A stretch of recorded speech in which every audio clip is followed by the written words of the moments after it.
பிரியமானவர்களே, உங்கள் ஒவ்வொருவரையும் நான் வாழ்த்துகிறேன். විශ්වාසතුල ප්‍රේමවන්ත දරුවනේ ඔය සුබපතල පිළිගන්නවා. இன்னைக்கு நாங்க ஒரு காரியத்தை பார்க்க போறோம். මේ දවසෙත් අපි සිදුවීමක් බලන්න. எங்கள் கர்த்தர் எல்லாத்துலயும் ஒரு சுதந்திரவாளி அப்படின்னு வசனம் சொல்லுது. උන්වහන්සේ ඇවිල්ලා සියල්ල තුල ඇවිල්ලා උරුමකාරයෙක් කියලා කියනවා. நீங்க எபிரேயர் 1வது அதிகாரம் හේබ්‍රේ පළවෙනි පරිච්ඡේදය 2வது வசனம் பாத்தீங்கன்னா, දෙවෙනි වචනේ බලුවා නම් இந்த கடைசி நாட்களில் குமாரன் மூலமாய் நமக்கு திருவுளம் பற்றினார். இவரை சர்வத்திற்கும் சுதந்திரவாளியாக நியமித்தார்.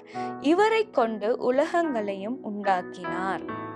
මේ දවස්වල කෙළවරදී තමන් වහන්සේගේ පුත්‍රයාණන් ලබා අපට කතා කෙරෙව්සේක. උන්වහන්සේව සියල්ලන්ට උරුමකාරයා කළසේක. උන්වහන්සේ කරන කොටගෙන ලෝකවල් සෑදුසේක. பாருங்க, கர்த்தர் யார் அப்படின்னா எல்லாத்துக்கும், சர்வம்னா எல்லா காரியத்துக்கும் உரிமையானவர்.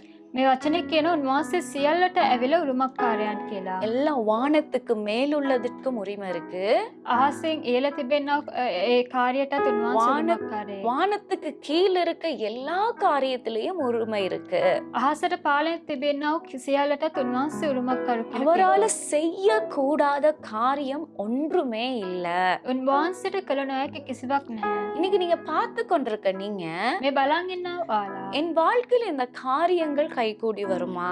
මගේ ජීවිතේට මේ කාර්යයන් පැමිණෙයිද? இது யாரு எனக்காக செய்து முடிப்பா? කවුද මං උදෙස මේ දේ කළ අවසන් நான் කරන්නේ? அதற்கு தகுதி இல்ல, உரிமை இல்லையே அப்படின்னு யோசிக்கிறீங்களா? මම ඒකට සුදුසු නැහැ කියලා ඔයාලා සිතනවාද? ஆனா இன்னைக்கு கர்த்தர் நான் சர்வத்திற்கும் என்னது சுதந்திரவாளியா இருக்கிறேன்னு சொல்றாரு. නමුත් උන්වහන්සේ කියන මං සියල්ලට ඇවිල්ලා උරුමකාරු කියලා அப்ப කියනවා. அவருக்கு எல்லாத்துலயும் உரிமை இருந்துச்சுன்னா, උන්වහන්සේට සියල්ල තුල ඇවිල්ලා උරුමය තිබුණා. அவர் ஒரு சுதந்திரவாளியான ஒரு கர்த்தரா இருந்தா, උන්වහන්සේ ඇවිල්ලා උරුමකාරු දෙවිදුන් ලෙස සිටියා.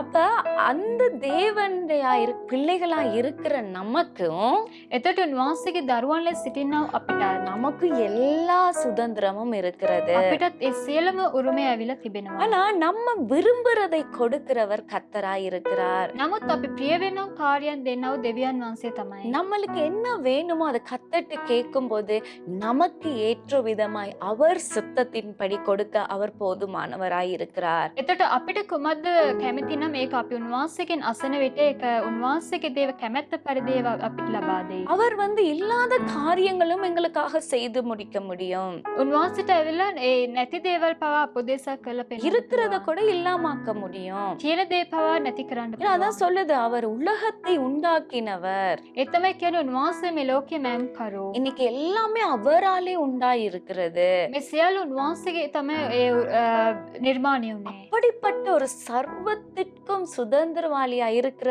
தேவனை தான் இன்னைக்கு நாங்கள் பார்க்கிறோம், ஆராதிக்கிறோம். එතකොට ඒ ලෙස උරුමකාරු දෙවියන් වහන්සේ තමයි අපි ආවිලා බලන්නේ. அப்படிப்பட்ட ஒரு தேவன் இருக்கிற நேரம் நம்ம எதற்கு கலக்கம் பண்ண? එවැනි දෙවිදුන් අපිත් එක්ක සිටින විට ඇයි අපි කලබෙන්නේ? அது இல்ல இது இல்லைன்னு புலம்புகிறதை விட்டுட்டு, ඒක නෑනේ මේක නෑනේ කියලා කොඳුරවන්නව දෙයක් අත්හැරලා சர்வத்தையும் படைத்த அந்த சர்வத்தின் சுதந்திரவாளி ஆகிய கர்த்தரை நோக்கி பாருங்க. එතකොට ඒ සියල්ලට උරුමකාර වූ දෙවිදුන් ලෙස බලන්න. அவர் உங்களுக்காக யாவையும் செய்து முடிப்பார். උන්වහන්සේ ඔයාලා උදෙස සියල්ල කළ අවසන් அவர் කරයි. நாமத்துல கேட்கும் போது எல்லாம் நடக்கும்னு சொல்லப்படுகிறது. උන්වහන්සේගේ නාමයෙන් ඉල්ලන විට ඒ සියල්ල කරනු ලබයි කියලා அந்த කියනවා. அளவு அதிகாரம் இருக்கிற தேவனை நோக்கி பாருங்க. இன்னைக்கு உங்களுடைய எல்லா காரியத்திலையும் நன்மை உண்டாகும்படி செய்வாரு. එතකොට ඒ උන්වහන්සේ වෙලා ඔයාලා කාර්යයන් තුළ ඒ දේවල් කළ අවසන් කරයි. இன்னைக்கு அப்படி அந்த தேவனுக்கு நீங்க ஒப்பு கொடுப்பீங்களா? මේ දවසේ දෙවිදුන්ට ඔයාලා කැප இது කරනවා. முடியுமான்னு யோசிச்சிட்டு இருந்திருப்பீங்க. මේක පුළුවන්ද කියලා ඔයාලා සිතන්න. இவ்வளோ පුළුවන්. சுதந்திரவாளியா இருக்கிறவரு எனக்கு சுதந்திரத்தை சுதந்திரித்து கொள்ள கொடுப்பாருன்னு விசுவாசிச்சு ஒப்பு கொடுங்க. මේ උරුමකාර වූ දෙවිදුන්ට ඇවිල්ලා මටත් මේ කාර්යයන් දෙයිද කියනවා ඒ දේ විශ්වාස කරලා යාඥා කරන්න.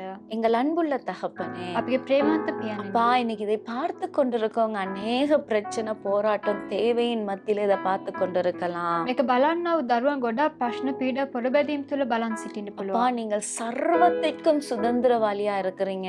ඔබ වහන්සේ සියල්ලට ඇවිල්ලා උරුමකාරයන් ලෙස සිටිනවා. எல்லாத்துக்கும் மேலே உங்களுக்கு அதிகாரம் இருக்கு ராஜனே. මේ සියල්ල තුළ ඔබ වහන්සේට උරුමය තිබෙනවා ස්වාමිනේ. இவர்கள் எதிர்பார்த்திருக்கிற அந்த காரியத்தை දරුවන් බලාපොරොත්තු වෙමින් සිටින ඒ කාර්යය තුළ கர்த்தாவே நீர் இவர்கள் சுதந்திரிக்கும்படி இன்னைக்கு ஆசீர்வாதமாய் மாற்றி கொடுங்க. ස්වාමිනේ මේ දරුවන් ඒ කාර්යයන් දැනුම කරගන්න පිණිස ඔබ වහන්සේ ආශිර්වාද කරන්න. இயேசு கிறிஸ்துவின் நாமத்தில் பிதாவே. යේසුස් ක්‍රිස්තුස් වහන්සේගේ නාමයෙන් පියාණනි. Amen. ආමේන්. God bless you. God bless you.